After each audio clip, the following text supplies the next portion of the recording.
Ramrodder's a lot stronger now and in a really good spot this meta after her recent buff. She also pairs very well with P.E.K.K.A, which is also really good for her, and P.E.K.K.A happens to do great in this meta because it's an amazing counter to the Goblin Machine, which a lot of people are using. Even though the Machine got nerfed, it is still easily one of the best cards in the game, and the Machine is actually in this Ramrodder deck as well. So we're just going to start with a Snowball here. The Ramrodder also pairs very well with the Goblin Curse, because of course one of her effects of the card is the fact that as she's running, she ends up, or charging, she ends up using her snare, and it ends up dealing some damage to units, and if it deals damage to the units while they're in the curse, it could end up killing them, turning them into goblins. So she pairs well with the curse as well. So this guy's got the Firecracker here. Evo Knight is in the deck. You can actually use a lot of different Evos inside of this deck, so you can kind of pick and choose which you like. I prefer the Evo Wizard and the Evo Knight, but there's a lot of people that are running the Evo Zap with the P.E.K.K.A Ramrodder,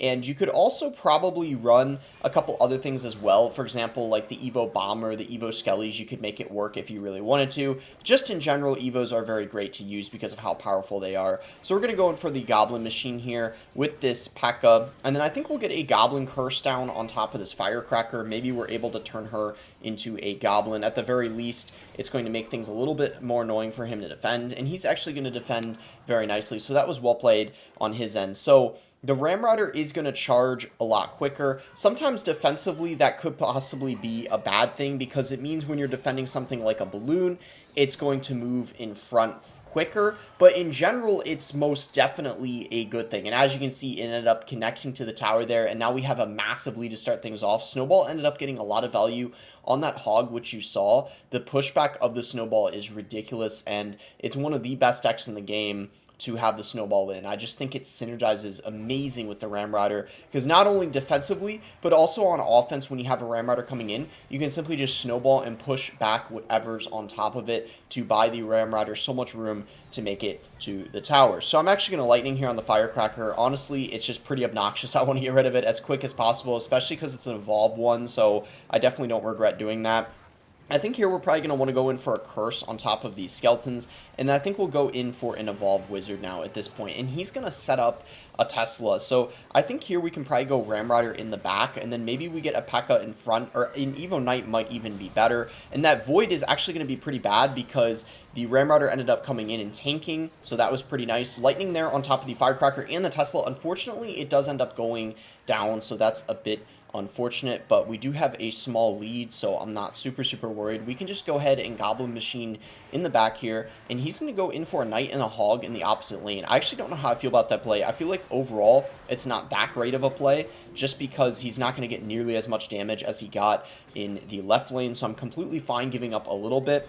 Honestly, if you get split damage on both of your towers, it's not a bad thing in most circumstances, because I mean, it doesn't really benefit them, because now he's not really in a better spot than he was before. So he goes in for his Evolved Knight. We're going to get a Knight going. Ooh, he went in for a delivery, and the P.E.K.K.A still got a shot beforehand, so that was pretty nice. Unfortunately, that Evo Firecracker, he's going to get a ton of damage on top of the tower. That is pretty unfortunate. I don't know if we could have avoided that, to be fair. I don't think I need a Snowball. I'm fairly confident. Yeah, nice. That is going to get dealt with, so that's really good. We're going to go for a P.E.K.K.A here. We can't have that Firecracker lineup on the tower. That would have been really bad. We're going to get...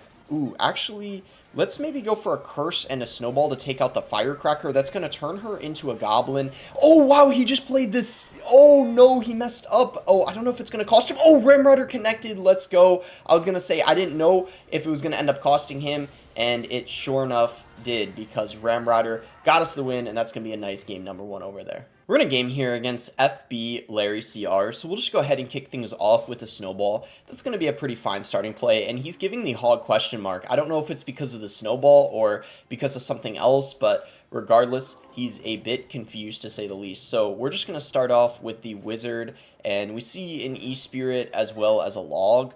So maybe this guy's got Hog as well. We're kind of seeing a similar deck thus far. I would be a little surprised if it's Hog back-to-back, but I guess definitely a possibility. Nah, we actually see a Prince. So Prince Firecracker, very interesting. I don't know what this is yet. I suppose it could be a lot of different things, so we'll just have to find out.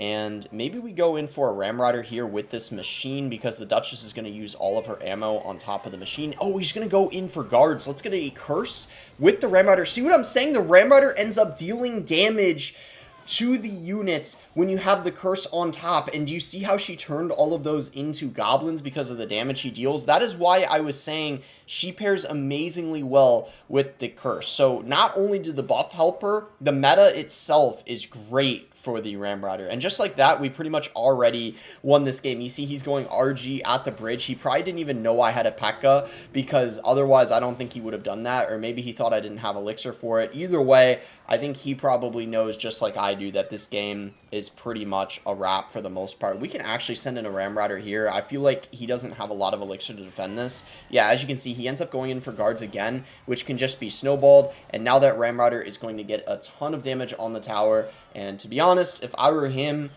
not trying to be toxic, I'd give up. This game is pretty much over no matter what. I guess he could hope I, lose connection or something. That's always a possibility. But unless something like that happens, then this is pretty much over. I mean, this is another reason why P.E.K.K.A. is solid. There's a good amount of people running RG, and P.E.K.K.A. is going to be a pretty nice way of dealing with that. So we're going to go in for the Goblin Machine here, and yeah, he's going in for a massive push. We don't even need a P.E.K.K.A. Look at this. We can just go for a Lightning on top of everything, and boom, we are going to be just fine. And yeah, I mean, this is pretty much over. Like I said, we can just go Ramrider here, and yeah, I think honestly, did he give up? Yeah, I think he gave up. Yeah, that's what I was saying. I mean, that's the smart thing to do. Saves us both a little bit of time, so obviously cannot complain there. So we'll go ahead and 3-crown him, and then we'll head in to the next one. All right, in our next one here against Jesse Pinkman, and wow, this guy has the Cannoneer, so that is a bit of a surprise. Haven't seen that. Wow, 2 hog question marks in a row, back to back. They started off with a hog question mark. Very, very interesting. For sure.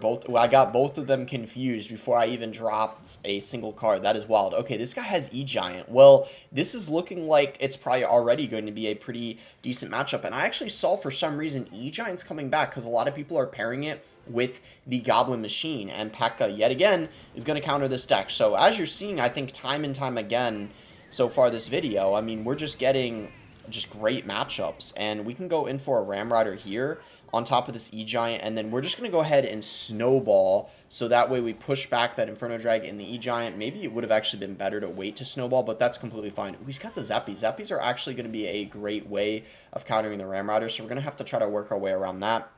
I think here, though, we just go for a Knight on top of the Zappies. So, yeah, Zappies are going to get good value for him because, in general, Lightning decks don't do well against Zappies just because, simply they're a 4 Elixir card, and a 6 Elixir card isn't going to be good value for killing them. So they're just getting a lot of value against the Lightning. And I mean, that kind of makes sense. So let's see. Valkyrie coming in. He's going to go in for a Tesla. I'm actually going to get a Wizard going. And then what I want to do is go in. Ooh, that Barb Barrel's not going to do a whole lot for him. He's going to Lightning, but I'm going to go Ramrider because he doesn't have really much Elixir after going in for that Lightning, and the Ramrider is going to connect. I'm actually going to snowball because that's going to... Oh, that was really clutch. Really nice snowball. We got that down basically right when he went in for the Zappies. It didn't hit all 3 of them, but it hit 2, and that allowed the Ramrider to get an additional shot on the tower, which of course is fantastic. So really nice Ramrider. I mean, you saw it there. The fact that it just charges quicker now allows you to get more damage. I mean, that Ramrider probably would have gotten 1 or 2 less hits if it weren't for the buff. So, I mean, you can see it's pretty significant in quite a lot of situations. So, he's going to go in for an E-Giant. We get a P.E.K.K.A. going here. And yeah, look at this. I mean, we just have a ton of great ways. This is why this deck is so well-rounded. You have good defense, right?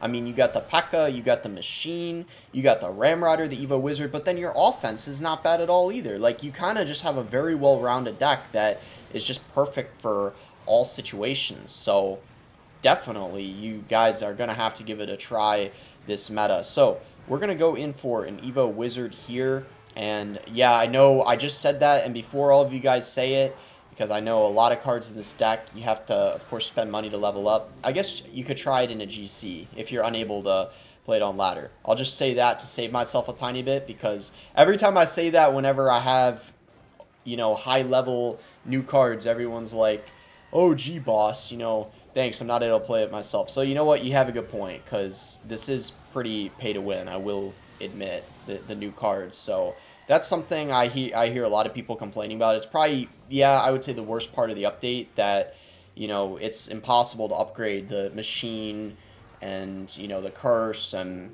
the demolisher without spending money. So, I mean, that aspect of it sucks, but I think the new card aspect of it is appealing to people. The fact that we have 3 new cards in the game. But anyway, let's just go in for a Snowball here, and then I think we can go for a Ram Rider. And he's actually, I kind of want to get a curse down on everything.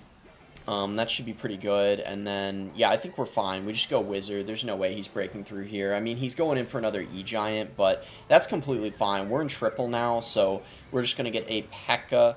over here on top of that E-Giant, and we should be A-okay, I'm hoping. Maybe yeah, let's actually Lightning this. I don't want to take any chances. Lightning is going to be the best bet there. Oh my gosh, this guy's getting really desperate to try to break through. We just got to build like a wall here that he cannot pass. That's just kind of this best case scenario here. We actually just need 2 Lightnings on top of his tower, and then it's pretty much a wrap. We Snowball, go for a Lightning here, and that is gonna do it. Surprising to see Cannoneer. Personally don't think it's that good, but maybe it's not too far off of the Duchess after the Duchess nerf. But I still think Duchess is the best tower troop. Either way, hope you guys enjoyed the video. Make sure to give it a like if you guys did enjoy the video. Subscribe if you guys are not subscribed already. You can use creator code BOSS to support me in any Supercell game. And let me know in the comments below, what do you guys think about the Ram Rider buff? Honestly, pretty cool to see her back in the meta, considering she was one of the worst win conditions for a while, and now she's an above average win condition once again.